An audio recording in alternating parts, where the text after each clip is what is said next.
고1 된 아들이 14점 받았어요. 학원도 다니고 있어요. 그 학원은 불질러야 되는 거 아닙니까? 14점에서 계속 내려오진 않을 거. 엄마 잘할게. 엄마 나 진짜 잘할게. 엄마 그냥 때려 차라리. 나 더 무서워. 오히려 이때 아이한테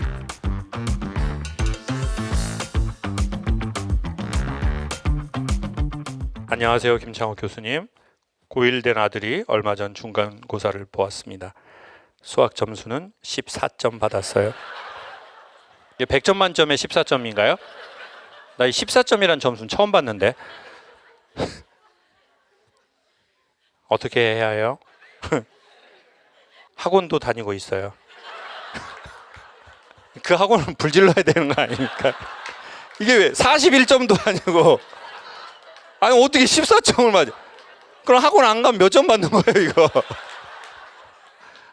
아니 뭐 학원 다니는 거예요? 아니 음악 학원 다니고 수학 점수 받은 거 아니에요? 이거 어떻게 된 거예요? 화가 나서 선생님께 전화를 했어요. 너무 죄송해 하시더라고요. 제가 제발 포기는 하지 말아달라고 했어요. 부탁하고 훈훈하게 전화는 끊었습니다. 위로를 좀 해주세요, 교수님. 어디 계세요? 마이크 한번 잡으시고. 14점. 이게 100점 만점에 14점이죠, 어머니? 네, 맞습니다. 아, 그래요. 근데 이게 과학자들의 아주 중론인데, 그 자녀들이 공부를 못하는 거는 부모들이 이렇게 그 유전이라고 하거든요, 이게. 아 근데 저는 좀 머리가 나쁜데 남편은 좀 좋은 편이거든요. 예, 그래서 엄마를 닮은 거죠. 본인의 죄라고 생각하시고요, 일단. 예. 그리고 제가 진짜 희망적인 메시지를 소개할게요. 제가 흔히 말해서 우리나라 뭐 명문대학이라는 대학에서 기회가 닿아서 강연을 다 해봤거든요. 근데 명문대학이다, 뭐 우리 이름 다 아는 뭐 이제 이런 몇 개 대학 있잖아요. 거기 가면은 학생들이 딱 두 종류예요. 1번은 대부분의 학생은 공부만 잘해요. 애들이 딱 말하고 이렇게 딱 행동하는 거 보면 아, 쟤는 공부만 잘하네. 이런 애들이 많아요. 그리고 소수의 애들이 공부도 잘해요. 그리고 야, 얘네들이 참 중요한 일들 하겠구나, 이런 생각이 들어요. 아우, 잘 컸으면 좋겠다. 그리고 이제 다른 대학에 가잖아요. 뭐 보통 이제 우리가 뭐 좀 그러면 이제 거기도 학생이 두 종류예요. 공부는 못하는 애가 있어요. 애가 공부 못해. 근데 참 애가 좋아. 그냥 애가 보면 참 좋아. 그리고 공부도 못하는 애도 있어요. 얘는 좀 애도 삐리리하고 공부도 못하고. 근데 이제 세상에 나와서 결국은 여러분, 우리가 뭐 대학 가는 것도 대학에서 영원히 있으려고 가는 게 아니라 우리가 밖에 나오려고 대학 가는 거잖아요. 근데 밖에 나와서 삶의 질도 괜찮고 좀 잘 살아가는 애들을 보면 1번은 무조건 공부도 잘했던 애예요. 근데 2번이 누구냐면 공부는 못했던 애예요. 근데 제가 보기에 최악은 공부만 잘했던 애인 것 같아요. 그러면 얘는 똑똑하니까 반드시 남의 걸 슈킹해요. 뺏어와. 근데 머리가 좋잖아요. 근데 성품이 안 좋아. 자존감도 그래. 그러면 얘네들이 큰 문제들을 일으켜요. 사회적인 문제들. 그래서 아이가 이거 공부 못한다고 진짜 이런 거는 다 의미 없어요. 이거 너무 올드한 거예요, 어머니. 그냥. 근데 학원은 좀 아깝네요. 선생님께서 너무 죄송해하셔가지고 선생님께서 너무 죄송해하셔가지고 선생님께서 너무 죄송해요. 네네. 뭐 실수한 부분이 있다고 하는데 그것 실수를 또한 너무 많이 한 거 아닌가요, 어머니? 41점이면 조금 실수인데 14점은 실수 좀 많이 한 건데. 그래서 원래 교수님 제가 유튜브를 한 2년 정도 계속 들었었거든요. 이제 힘든 일 겪으면서. 근데 아마 듣기 전에 이제 아이 성적표를 받았으면 그 앞에서 찢어버렸을 수도 있었을 것 같아요. 근데 이제 딱 참고 이제 계속 듣고 이제 뭐 이 또한 지나가리라 뭐 그런 얘기도 있고. 이건 안 지나가거든요, 어머니. 계속 될 거예요. 제가 보기에 갑자기 14점이 막 이렇게 안 되거든요. 또 14점에서 계속 내려오진 않을 거. 그래서 아니 어머니, 내려와도 돼요. 네. 제 스스로 그냥 아이 앞에서 성적표를 찍지 않았다는 것만으로도 그렇죠. 예, 저는 그렇죠. 예, 그렇죠. 그리고 아니 이게 우는 게 슬퍼서 우는 게 아니라 진짜 근데 제가 여러분 제가 21살에 그런 단어를 쓰면 안 되는데 제가 한번 극단적 선택을 하려고 했단 말이에요. 21살에. 그때 왜 했냐면 제가 전문대를 재수해서 떨어졌거든요. 크게 웃어도 돼요. 그렇게 참지 말고 그게 더 기분이 나쁘니까 밝게 웃어요. 밝게 이렇게 이렇게 웃어요. 이렇게 하지 말고. 근데 제 이름 말할게요. 제가 이름 잘 말 안 하는데 광주에 있는 서강 전문대라는 전문대였어요. 근데 이제 전문대를 떨어진 거예요. 재수해서. 그러니까 그게 너무너무 수치스럽더라고요. 그때 당시에는. 이거는 죽을 일이라고 생각했어요. 이거는 너무 수치스럽고 죽어야 된다. 그리고 엄마가 죽으라고 그랬어요. 엄마가 너는 똥 멍청이라고 그랬어요. 저는 멍청이라고 하면 안 죽으려고 그랬는데 앞에 똥이 들어갔기 때문에 난 죽어야 된다고 생각을 했어요. 그때 너무 심각했잖아요. 아니 어떻게 전문대를 재수해서 떨어지지? 나는 진짜 인간 쓰레기야. 나는 진짜 병신이야. 막 이런 막 어마어마한 근데 지금 시간 지나고 봐보세요. 제가 전문대 재수해서 떨어졌기 때문에 여러분이 이렇게 웃을 수 있잖아요. 전 너무 좋아요. 이제는 해방됐어. 해방. 그리고 저의 과거의 그것은 에피소드가 됐어요. 아이가 14점 받은 건 이건 에피소드. 제발 그러길 바랍니다. 네, 맞아요. 에피소드. 그리고 우리는 너무 완벽주의자야. 대한민국 사람들은. 흠이 없기를 바라고 상처가 없기를 바라고 이별이 없기를 바라고 배신도 안 당하기를 바라고 근데 세상에 그런 게 어디 있어요? 없어. 그러니까 어머니 진짜 이건 제 말 믿으셔도 돼요. 공부는 진짜 세상에 여러 가지 걸로 측정하는 것 가운데 한 1000가지 중에 한 가지. 그리고 오히려 이때 아이한테 그걸 주면 좋아요. 이때 엄마가 한숨 쉬고 이 또한 지나가. 엄마 지나고 새엄마 온다. 엄마도 이제 한계야. 잘 살아. 이렇게 하는 게 아니라 엄마가 오히려 이런 강연도 듣고 명상도 하고 운동도 하고 그러면서 엄마가 조금씩 좋아지면 너 그런 거 갖고 기죽지 마. 너 학교도 아무것도 아니야. 엄마는 그냥 우리 아들 건강하게 자라면 너무 좋겠어. 그렇게 딱 하잖아요. 아이는 엄청 불안해요. 엄마 잘할게. 엄마 나 진짜 잘할게. 엄마가 그냥 때려 차라리. 나 더 무서워. 왜냐면 애들이 그런 걸 받아본 적이 없으니까 얼마나 무섭겠어요. 그럼 어떻게 해야 되나요? 어떻게 해야 되냐고요? 그냥 어머니 하던 대로 하시고 근데 제가 이 말씀은 드릴게요. 자꾸 부모가 자식을 어떻게 하려고 그러는데 제가 보기에 그냥 자식은 그냥 좀 내버려 둬야 되거든요. 그러니까 부모가 어떻게 해야 된다라는 것 자체가 벌써 어폐야. 자식은 이미 자기 삶의 주인으로 태어났어요. 주체자로. 그래서 1번 인격적으로 대한다. 예의 있게 대한다. 애를 사랑하려고 하지 말고 아이한테 좀 예의 있게 대한다. 내가 아무리 애를 사랑해도 이거 좀 인격적이지 않고 예의 없는 말과 행동이야. 그러면 안 한다. 그리고 오히려 지금 에너지의 많은 부분을 아이한테 집중하지 마시고 어머니한테 좀 더 집중하셔라. 운동하시고 뭐 강연도 듣고 어머니 좋아하는 거 하고 그래서 어머니 마음에 힘이 있어야 인간은 비로소 말을 훨씬 괜찮은 시점으로 하거든요. 내가 힘든데 어떻게 말을 괜찮은 시점으로 하겠어요. 그러니까 말 안 해도 표정 자체도. 그러니까 어머니가 좀 좋아하는 거 해라.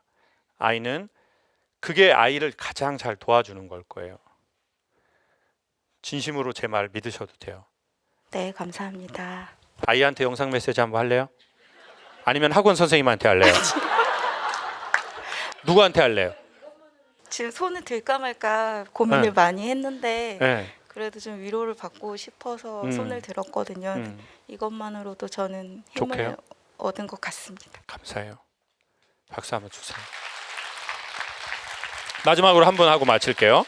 안녕하세요, 선생님. 항상 좋은 말씀, 강연 고맙습니다. 저는 100% 아희, 내향적인 사람인데요. 인플루언서, 크리에이터를 하면서 몸과 마음의 에너지를 다 사용해서 무기력함이 왔습니다. 마음이 지치고 힘들어 강연을 보러 왔어요.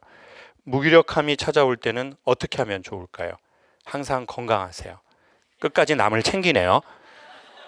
어디 계세요?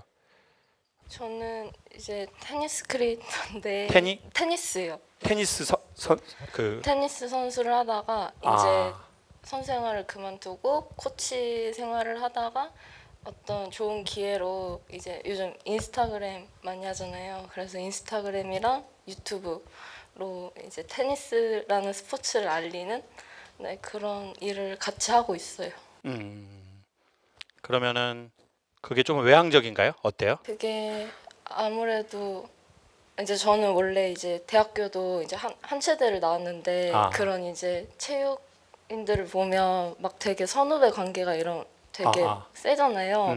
그래서 이제 입학할 때도 막 춤추고 막 그래요? 춤을 춰요? 네네 그런 거 하는데 진짜 엄청 힘들었거든요. 어. 그래서 사실 이제 대학교 이제 친구들이 이제 제 인스타그램 보면 소연아 너 아닌 줄 알았어. 너 말도 못하는 앤데 어떻게 이렇게 해? 막 이런 얘기를 진짜 많이 그러다 보면 이제 사람들도 많이 만나야 되고 많이 뭐 광고 같은 것도 하고 그리고 또 테니스장에 가면 간혹 알아보시는 분들이 계시니까 그런 게 이제 좀 많이 지쳐서 그래서 이제 2년 정도 이제 됐어요 한지 근데 이제 계속 사실은 계속 나는 번아웃이 온 것 같다는 사실 그런 느낌이 계속 들었는데 참고 했거든요. 근데 이제 조금 많이 한계가 온 것 같아요. 막 업로드도 좀 잘 안 하게 되고. 근데 선생님도 분명히 힘든 일 있으시고 무기력할 때도 있고 근데 그럴 때 어떻게 좀 이겨내시는지 궁금해서 썼는데 될지 몰랐어요. 그리고 그 힘드셔서 어떤 예전에 그 교회 가셔서 이제 고민 상담을 하려고 하셨는데 반대로 고민 상담을 하셨다고 선생님한테 신부님 저 고민 상담했는데 신부 그만두고 싶다고 저한테 얘기하셔가지고 그래서 사람들은 다 힘든 일이 있는데 저보다 더 센 얘기 해가지고 네 선생님은 그럴 때 좀 어떻게 헤쳐나가시는지 궁금했어요. 이거는 뭐 인플루언서나 크리에이터의 얘기가 아니라 그냥 우리 모든 사람의 얘기 같다고 생각해요. 제가 사실은 다음 달에 제가 뇌 거기에 종합 검진을 해요. 뭔가 문제가 생겨가지고 그래서 귀도 좀 잘 안 들리고 이명 현상도 오고 뭘 자꾸 잃어버리는 거예요. 계속 이렇게 뭐 사람 이름도 모르고 얼굴도 잘 모르고 이제 그게 이제 한쪽을 계속 신경 써서 그러는 것 같아요. 왜냐하면 강연을 한다는 거는 계속 새로운 걸 갖고 와야 되거든요. 제가 이제 전국 투어 콘서트라는 걸 하잖아요. 근데 이제 어떤 분이 인스타그램에 연락이 온 거예요. DM을 보낸 거예요. 제가 개인 메시지 안 받는다고 해도 보내는 분들이 있어요. 근데 해가지고 장문의 물을 딱 썼는데 내용은 이거예요. 당신 내가 작년에 여기 왔었는데 똑같다 내용이 95%나 난 너무 당신한테 실망을 했고 이러니까 뭐 실망감을 감출 수 없고 뭐 내가 되게 좋아했던 사람인데 이걸 딱 이제 일부 콘서트 끝나고 딱 봤어요. 막 심장이 막 두근두근 되는 거예요. 그럼 첫 생각은 뭐냐면 이게 신곡 발표회야? 아니 새로운 내용을 들을 거면 김창옥 TV에 오든지. 이거는 했던 것 중에 사람들이 안 본 사람들이 많고 그러면 뭐 조용필 씨는 뭐 콘서트 할 때 맨날 신곡을 발표하나? 처음은 저를 방어하는 거예요. 처음은 방어하고 그 사람을 공격하고 화를 내는 거예요. 근데 내가 왜 화가 나냐면 속에 걸리는 게 있는 거예요. 그래 조금씩 바꿔줘야지. 사람들이 돈 내고 시간 내고 왔는데 조금씩 바꿔줘야지. 근데 내가 기획사한테 분명히 이렇게 하자고 했는데 기획사는 왜 이렇게 빨리 스텝을 안 맞춰주고? 이게 뭐 자기 자신에 대한 이건지 그런 게 많죠. 내가 내 안에 걸릴 게 없으면 그냥 상대방 욕하고 그냥 아유 그러면 오지 마세요 뭐 이러면 그만인데 내게 걸리는 게 있으니까 계속 이제 생각하고 그러다가 결론적으로는 하고 싶지 않아. 예? 지금 한 분이 뭐라는 줄 아세요? 싫어. 아니 계속 해줘요 이것도 싫어. 뒤질 때까지 해 이 새끼야. 야 안 힘든 사람이 어딨어 이 새끼야. 병원 갔다 와서 또 해. 그냥 약 먹으면서 하라고 이 새끼야. 다들 그렇게 살아 이 새끼야. 뭐 다들 뭐 구원받냐? 쌍. 전에는 여기 이렇게 우리 김창욱 TV 하고 나서 끝나고 우리 다 같이 사진 찍었어요. 근데 이제는 안 하잖아요. 왜냐하면 제가 이렇게 좀 누군가를 거절하는 걸 엄청 힘들어해요. 그러니까 제가 거절 받는 것보다 더 힘들어하는 건 제가 누구를 거절하는 걸 엄청 힘들어해요. 그러니까 이제 사람들이 뭐 사진 찍어주세요 그러면 죄송해요 지금 뭐 이렇게 많은 사람 못해요 이렇게 하면 엄청 힘들어해요.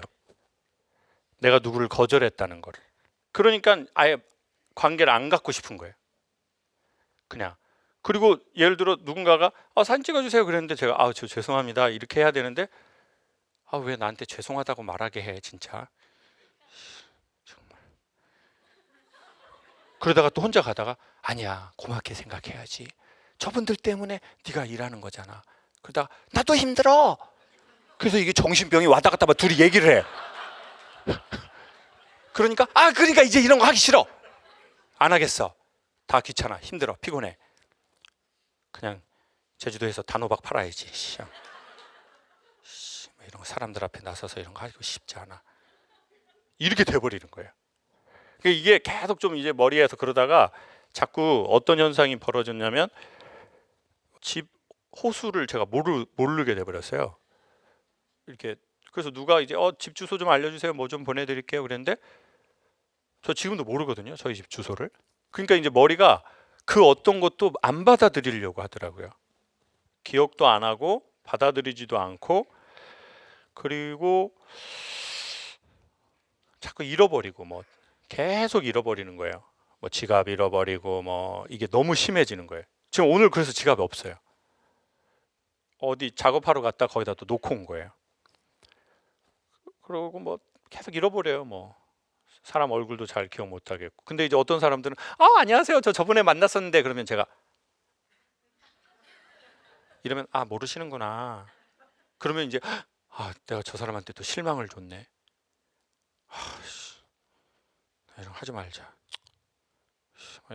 이렇게 돼버려요. 일단 어떻게 해야 좋아지냐? 아프고 그만두더라도 이렇게 한 번씩 웃는 게 좋아요. 그리고 지금 얘기하니까 너무 좋잖아요. 또 우리가 얘기하고 나만 이러는 게 아니라 저 사람 더 심하네. 내가 쟤보단 낫다. 이러는 것도 더 좋아. 네. 그리고 이거를 광장에서 얘기하는 게 좋아요. 이걸 자꾸 술자리에서 얘기하는 건 별로야. 그렇잖아요. 술자리에서 얘기하는 건 별 도움 안 돼요. 술 먹어가지고 남자들 막 마음 못 열어가지고 막 술 3병 먹고 마음 열리고 정신 나가버리고 막 힘듭니다. 형님 힘듭니다. 형님도 말 주변도 없어서 먹어 이 새끼야 먹어 말해서 안 돼 이 새끼야 먹어. 집에 가다 비둘기야 너도 먹어라. 집 주변에 비둘기만 늘어나고. 전 이제 성악과를 나왔는데 뭐 미국이나 이태리에 가서 성악을 최고봉을 찍고 와가지고 강연을 한 게 아니잖아요. 그냥 그들이 보기에는 제 동기들이나 학교 선후배가 보기엔 그 오빠 그냥 유학도 안 갔고 뭐 그냥 뭐 주댕이 까뒀는데 뭐 학교 다닐 때 알잖아 그 오빠 맨날 군복 입고 또라이 같은 새끼 사람들하고 소통도 못하고 막 그러더니 뭐 지금 뭐 소통한다고 막 그러더라고. 그러니까 전에는 한동안 그 환영이 저한테 계속 들렸던 때가 있었어요. 다른 사람들은 나한테 잘한다고 해도 학교 선후배들은 나한테 웃기고 있네. 씨. 이러겠지? 아 그래 뭐 맞지 뭐 내가 유학도 안 갔다 왔고 내가 겁나 잘했으면 노래로 잘 됐어야지. 노래로 못 되니까 결국은 다른 거 한 거 아니야? 그러니까 이런 거에 대한 자기 자신의 엄청난 이 막 비난. 근데 그건 제가 보기엔 지금 생각해 보면 그건 아닌 것 같아요. 제 결론은 이거예요. 이 얘기를 지금 이렇게 하잖아요. 설령 다음 달에 그만두는 한이 있어도 내가 이거를 하고 싶은 거예요. 여러분들이 이런 정말 우리 안에 진짜 중요하고 소중한 얘기들을 했을 때 내가 거기에 같이 마음 아파하고 어떤 구원을 제시하지는 못하지만 함께 웃고 함께 이렇게 우리가 보낼 시간이 나한테 그런 뭔가가 그거를 신기? 뭔가 그런 작두타는 지점? 아, 그 지점은 나한테 있구나. 그러니까 제 동기들이 노래를 잘하고 선배들이 노래를 잘하는 건 잘하는 거예요. 근데 나는 내 탤런트로 가지고 와서 사람들하고 이 시간을 보내고 있는 거잖아요. 자기를 성찰하되 자기를 검열하지는 않았으면 좋겠어요. 감사합니다. 목적을 잃어도 괜찮다. 목적을 잃었다고 본인의 존재감이 떨어지는 건 아니다. 이게 진짜 제가 하고 싶은 말이에요. 저와 여러분에게 너무 우리의 존재 가치를 우리의 효용성으로 입증하지 않았으면 좋겠어. 신과 어머니가 인간을 대하는 방식이래요. 누가 그거를 가장 잘 대변하고 있냐면 반려견이라고 합니다. 집에 갈 때마다 뭘 해주죠? 그런 와이프가 있나요? 남편이 왔는데 막 부담스럽지 않을까요? 오직 나를 나로 좋아해주는 신에 매우 근접한 존재래요. 우리의 미션 의식, 우리의 사명감을 우리가 못 맞추더라도 저와 여러분은 소중하다라는 말을 전 하고 싶어요. 나의 효용성보다 내 존재로 나를 그리워하고 나를 환영해주는 존재. 인간에겐 그게 필요한 것 같습니다.